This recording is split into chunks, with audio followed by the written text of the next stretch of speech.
Well, I definitely want to continue this conversation, but I think now might be a great moment to actually hear Dawn Mabullen speak, so the students and everyone here can get a sense of who we're really talking about, and give us a moment to set up a couple of video clips so you can hear who Dawn Mabullen is, and we'll continue the conversation.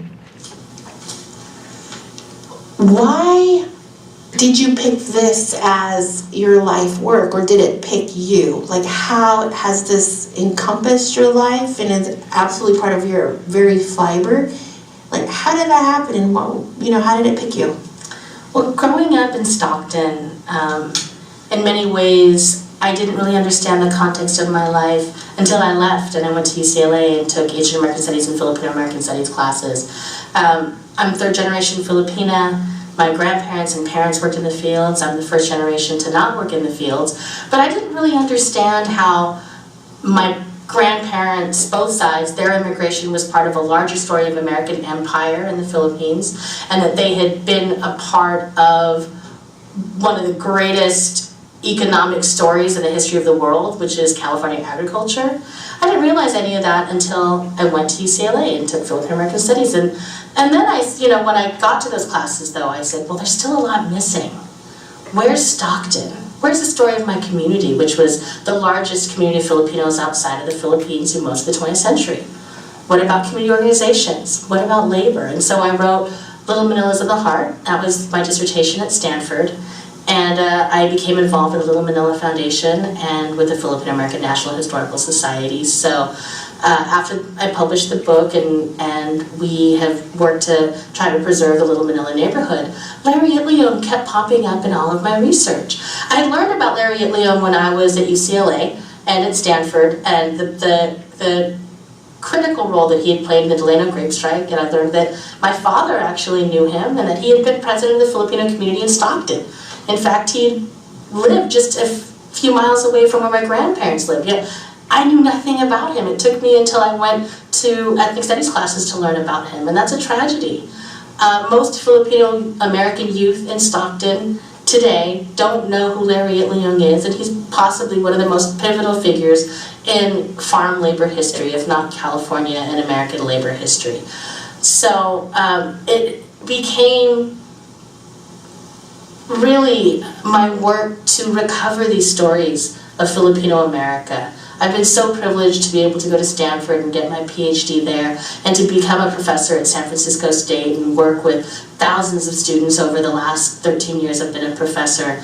And in my lectures, bringing the story of Filipinos into the larger narrative of how I teach American history. But we need books to do that. I need to reach audiences that are beyond my classroom, and I especially want to reach young people who may never get to my classes and who may never be able to take ethnic studies or Filipino American studies, at the college level. It's hopeful that they do, but we need to get them interested and see themselves in American history at a very young age. I didn't see myself in American history until college. Maybe my life would have been different if I had. I think I would have really saw larger horizons for myself. But growing up as the child of farm workers and grandchild of farm workers in Stockton, all of their hard work and sacrifice was so that I could come to this moment and be able to choose whatever I wanted to do with my life. And what I want to do is to honor their sacrifice. We actually took footage of Dawn in her house, in her living room, probably almost a year of when she passed. So we took these videos in August 4, 2017, and she passed on August 10, 2018. And we're so grateful that we actually were able to capture Dawn like this. We went over there in the morning. She had made us all this food. And we did makeup and everything, and we captured her talking, but she's so funny because we were getting B-roll. We're getting B-roll of her doing research on her computer, and so we were doing this, and I was like, oh, what are you working on? She's like, oh, girl, I'm looking at shoes. But we got this B-roll of her typing and being very studious, but she was very real in that way too. So when we talk about Dawn and we talk about this kind of research, There's a real person behind there. There are very many facets to her. She was funny. She knew. She loved shoes. She loved Nordstrom Rack. You know, and she was just like one of us, and she was never ashamed to say that. She was never, you know, she'd come back to Stockton. She was so proud of Stockton when so many Filipinos are shameful of Stockton. My family and I, we grew up in Stockton, and there was a tinge of shame coming out of there when we grew up. You ran away and got out as fast as you can. And when Dawn came back and she was doing Little Manila and trying to save Little Manila and the three buildings, you know, the buildings that were left, my family and I had lived in Little Manila in an apartment above a liquor store when we first immigrated to the United States. And, you know, it's really hard to go back and think that you're going to start a revolution and enlighten everybody because you know what that's like, you know? If you're enlightened, then you don't even live there anymore because you got to get out. But Dawn, that's the difference with Dawn and this work and her work with Larry, her work with Filipino American history, is that she had no shame. She didn't have shame. And just in like the little shame of her doing the B-roll, she's like, I'm looking for shoes. In the same instance that she would go and she would go back to Stockton and be proud Stocktonian. I had to learn that from her. You cannot be ashamed any longer. And so I treasure that about her. And here's a little bit more. Well, you can't tell the story of America without telling the story of Filipinos in America, of Filipino American history. You can't tell the story of the West. You can't tell the story of California. You can't tell the story of labor migration and empire. And for young Filipino Americans and for all young Americans, they should have books that tell them about the context of their lives and tell them about the struggles for justice that gave them the life that they enjoy today. And so, as a professional historian, but also someone with nieces and nephews who need to know this history, I think it's so important right now to bring what we are talking about and researching at the college level to our larger community and most importantly to our youth. Slouching again, obviously, when I get into it. Oh yeah, here. How important is AB 123? Well, it was such an important and monumental moment when the California State Legislature passed AB 123, thanks to our Assembly member Rob Bonta, who sponsored the bill, which will require California public school students to learn about Filipino American contributions to farm labor and the farm labor movement. Unfortunately, we don't have enough books and materials for teachers and for parents and families to use. And so it's our hope that this book about Larry Itliong will help to bring this knowledge not just to Filipino American families, but to all families in California, regardless of ethnic background, and all over the nation, and even in the Philippines.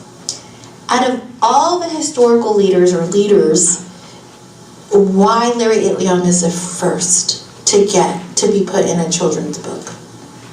Well, a few years ago, we celebrated the 50th anniversary of the Delano grape strike, and it became abundantly clear that despite his significant role in the farm labor movement from the beginning of the Great Depression, from 1930 when he started labor organizing efforts on the West Coast to the Delano grape strike, to the signing of the contracts, that Larry Itliong was not just a pivotal character, but a pivotal historical figure in California labor history and American labor history.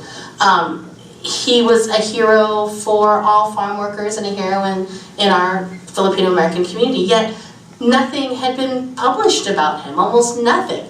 There are a plethora of books for children about Cesar Chavez and about Dolores Huerta, but nothing about Larry Itliong. And I think it's an important story for young people all over the nation to learn how a very humble, very poor immigrant came to the United States and changed this nation for the better and struggled for justice, and that the farm workers movement was one that was diverse, that at the center of the story were two groups that historically had been pitted against one another.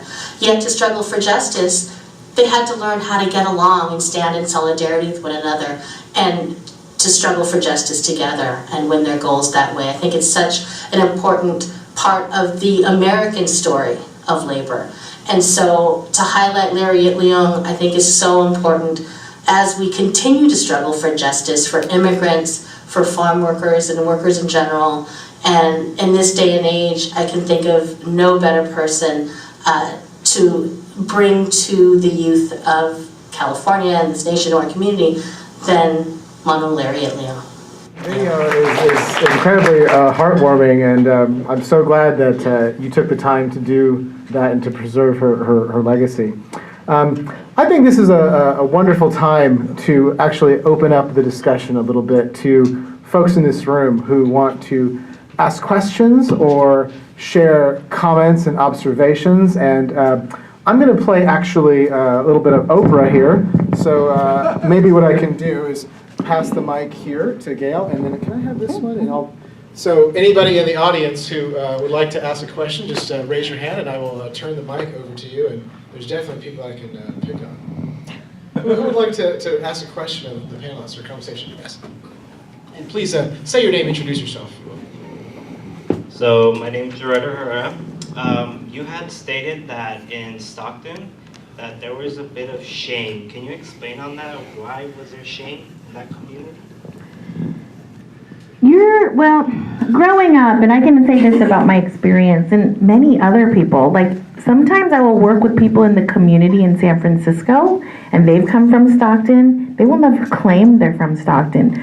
Some of the statistics about Stockton are alarming. Like for instance, in 2007, 2008, around that time, I think there was a University of Connecticut study on Stockton. It was the most illiterate city in the United States.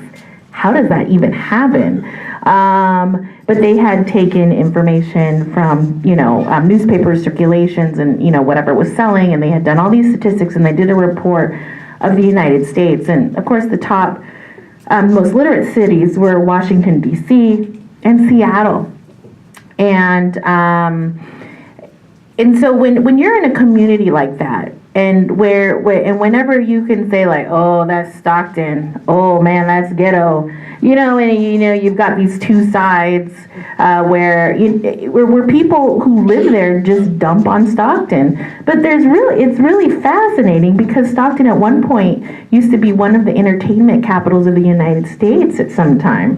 It has the port at one time was thriving in one of the major ports in the United States. It's the Delta.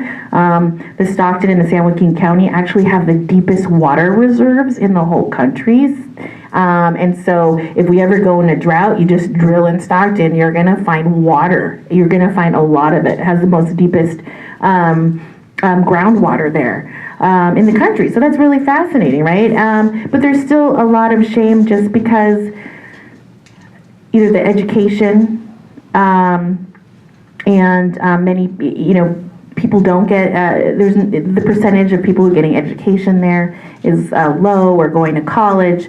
Also, it is a large percentage are low income. They're below the medium income levels for the United States and in the state of California. So when you're talking about poor, marginalized communities, you're really talking about Stockton. There's a lot of shame there because you come from there and you're almost embarrassed